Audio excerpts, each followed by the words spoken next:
Guy Mathias, good morning. Good morning, David. How are you? I'm fine, thank you. Thank you for making time for our conversation today. You're more than welcome. I'm looking forward very much to discussing the various roles you've played over many years within the security industry. And that includes the Pharmaceutical Industry Security Forum. Indeed. Where you were chairman for, I believe, 4.5 years. Yes, indeed. Your role as a board director of the UK Security Institute.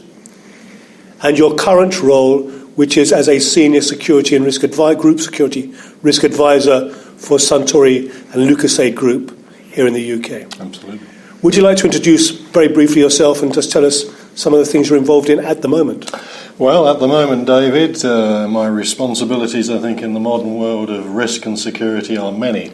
So in the portfolio, obviously risk, with its plethora of responsibilities based around identifying emerging risks, running a risk register, ensuring that we have the appropriate governance control measures in for compliance as to how we deal with emerging risk and threat to the Suntory Group and to the Lucasade Ribena part of the business. Fundamentally for us, it's a question of trying to assess perhaps the top 50 and then working through on a running and ascending or descending scale. Top 50 risks, are we talking Top 50 risks that are emerging throughout the industry sectors, for our particular industry sector, but also the obvious ones. So it wouldn't come as any surprise at the moment to inform you that we're paying close attention to Brexit. We're paying close attention to events on the other side of the Atlantic and indeed within Europe generally in terms of any geopolitical aspects as well. So it's those sort of global geopolitical risks, domestic risk in terms of how the exit from the European Union could affect us. And then it's looking at the other things that perhaps are specific to our particular brand. We're very brand-driven, very brand-led. And also to look at the picture in the bigger sphere, because we are a Japanese-led organisation with a presence globally across the world. Well, that certainly gives us plenty to talk about. So just to pick up on a few things there. First of all, your brand.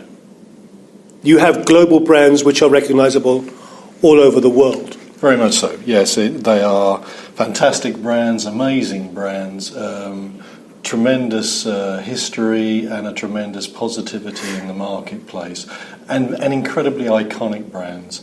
So we have our Lucasade in all of its various guises. We have our Ribena, we have our Orangina, we have our whiskies, and we have our spirit division and associations around the whole concept of water. So very diverse, eclectic, massive range of fantastic brands.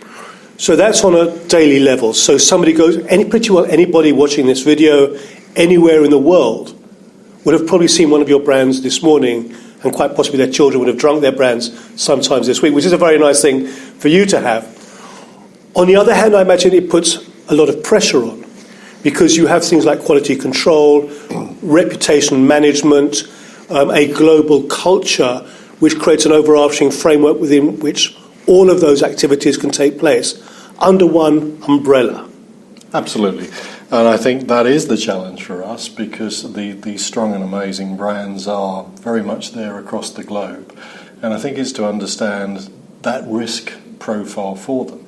You quite rightly point out that it's quality. We have to make sure that first and foremost the quality of our brands is there before they go to the marketplace, and we have a fantastically strong quality team and supporting process driving that route to market, allied to our fantastic sales and marketing organisation that we have and the sort of dynamic leadership profile we have, as one would expect from a modern multinational organisation. But it's to understand those images we have to portray, and also that brand reputation, and to protect issues that could compromise that, whether it be anything to do with product recall, or, God forbid, product contamination, or any threat to those global brands that are out there. So we want that consumer out there to have a great experience. You mentioned children, very kind of you to do so, but actually this is a demographic that is 4 to 60, 4 to 70. You know, it's our product range is vast. If you look at something like Ribena is a brand that's been around since the mid-1940s under a UK government initiative to get great opportunities for vitamin C back into a population that wasn't getting much vitamin C to offset some health issues there. And it's how it grew from that particular aspect through to the Lucozade brand, which, as you can see, is, when you visit our HQ here, it's all about energy, it's all about well-being, sport, and how we adapt to that profile. So we have to protect those, and we have to protect the other brands in our group. And they are also very strong and iconic brands. To come to a very specific security risk management issue, you mentioned contamination. It's an easy way to get some headlines. Yep. Anywhere in the world, you don't even have to do anything, you just have to claim to have done something, and immediately that becomes almost a national issue. That'll be on the front pages of every newspaper, it'll be the lead article on the TV news programs. How do you plan for that, and how do you mitigate and protect against it?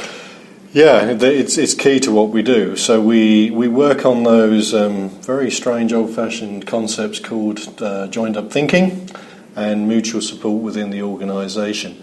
So every function in the business is mapped into the risk compliance program. So we have representatives from each discipline who are part and parcel of our supporting sub-risk teams, who then feed in almost pyramid-like. So we start with the baseline of each department, each business unit and division has its own risk analysis group. And they're responsible for maintaining, identifying and addressing emerging and current risks. That is then fed through to a specific team chaired by me, which sort of processes and analyses those risks. That works in association with the risk register that I mentioned previously. So we put those risks into the risk register, but it's a live and active document. The purpose is to make sure it's fit for purpose and it's relevant at all times, 24/7. And then we have a representative body as we move up the pyramid of governance with regards to how we look at assessing those risks as we move up the chain. So there is a risk management committee, and that comprises key specialists from within the business who are influencers and enablers to ensure that we maintain risk as a key component of what we do in the business. And it's a key business strategy.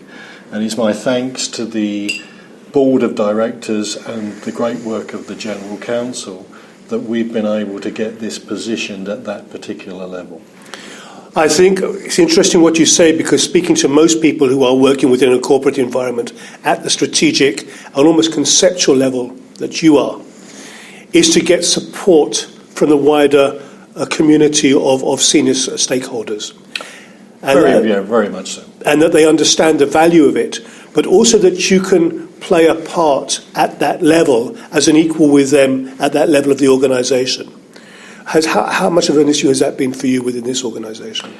It's been great to come into an egalitarian organisation that listens, more importantly affords time and opportunity to not just listen to me, that one would hope is important, but actually it's about listening with other people. The experts, I have to listen about risk to the experts who are in my quality control group, my legal group, my sales, my marketing, my supply chain. They're the experts in what they do. I just try and act as a mere enabler and facilitator to deal with those issues when they come through. The fact that you've got the ear, very much so, of the E-suite, the C-suite, whatever you want to call it, is tremendous. And the fact that that's mapped through the sort of process with Lucozade Ribena into the European group and across on a global basis to Japan. And those levels of support are to be applauded. As a Japanese somebody working within what is a Japanese organisation, do you feel that on a daily level? Does that have an impact? If somebody was around here, would they know that this is a Japanese organisation in its culture, on its management systems, or its? processes? I think very much so, yes. I mean, we have an ethos that runs throughout the Western side, or perhaps the non-Japanese side, but it emanates strongly from those principles of the founding fathers in Japan.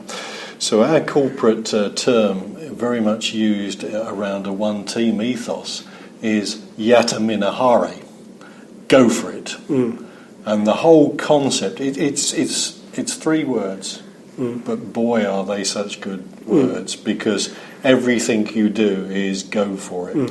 And I think it exemplifies the Japanese mindset, at a national level as well as at an industrial level, but it's transferred and landed very successfully within the Lucozade Ribena group. So, I'm driven every day by that factor, and I've got people supporting me because they have those great elements. They have passion, they have agility, they have a one-team ethos. It's all about that ability to focus and to support. I could not do my job here and wouldn't enjoy my job here at this relatively late stage of my life and my career if I didn't feel I had that support. Okay, so we've spoken about some of the practical operational management, reputational, brand image, protecting the brand. Let's just go back to something else you said about things like Brexit and the situation under the new regime in the United States, where obviously things that are being said within the presidency is actually affecting people across the world who are trying to run global operations. That is not a role you would traditionally associate with somebody who comes from a security and risk management background. So my two questions are, first of all, how comfortable are you playing that role, and do you feel that you have the traditional capabilities? Do they cross into those roles and responsibilities? And secondly, how far out are you looking? What is your horizon, watching scope? How far away are you looking in terms of time in trying to predict what the world might look like in 6 months or a year or 2 years' time? Great questions. To address the first question, I think we are... I was at a function at the House of Lords Wednesday, and the conversation topic pre-dinner, pre-focus for why we were there, was very much based around what unprecedented times we live in, and the old, not so old thing that's now being advanced about, if you were a betting man, which of course I'm not, David, but if you'd have had an accumulator bet on the fact that Leicester City were going to win the English Premier Football League, that Theresa May would be our second female Prime Minister in the UK, that we would have triggered a situation whereby the UK chose to begin the process of withdrawing from the European Union and community, and we have Mr. Trump in the White House, would have put you very, very good odds at probably several thousand to one. So, as I said, it is unprecedented, unparalleled times that we live in.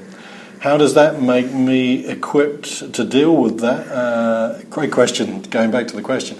I don't know. I like to think that one would assume that there is some benefit in terms of maturity of years, but a mature personality doesn't always inspire necessary knowledge or confidence. I think it perhaps equips you in terms of how you approach things, because you have had to witness decades of other change in different ways, but I still hold to my concept around being unprecedented. And I think it's a question of being very adept at learning to deal with the situation. And all those buzzwords that come out, it's mobility, it's agility, and it's not resting on your laurels. We are in an incredibly fast-changing society. I'm part of the food and drink industry, which is incredibly fast-changing and challenging. And we very much have to be enabling ourselves and equipping ourselves to deal with those issues. But it comes back to the point I made earlier. It is relying on the experts and the professionalism you have within your organisation to support the process and to ensure that I have some sort of role or function that primarily is to enable, to nag, to chase if needed, and to try and facilitate the opportunity that we're as prepared as we can be. I think that then leads in, if I'm correct, in the second part of your question, which is how do we do the futurology piece as well, which is a subject that's sort of quite fascinating me outside of the day job now, because I realise that there's a burgeoning industry in futurologists and futurology. It is that horizon scanning that we all take part in. But certainly for me, it's being aware that things can come very much from left field and emerge without any real threat. So 6 months to a year ago, yes, we would have had the awareness of Brexit. But going 2 years ahead, David Cameron at the time made a commitment to the UK electorate that we would consider this. It landed, but it didn't really land in terms of it was one of these things that might happen, but it really isn't going to have any effect or whatever. Had huge effects, as we know. So it's a question, really. We try and go out as far as we can on that emerging threat matrix and profile. So in an ideal world, I'm trying to work with my colleagues to get ahead of the game. So we're trying to deal with the aspects we've got. How we make sure we identify what we need to do in the ascending or descending elements of risk analysis, and how we appropriate resource and how we respond to those risks that come through.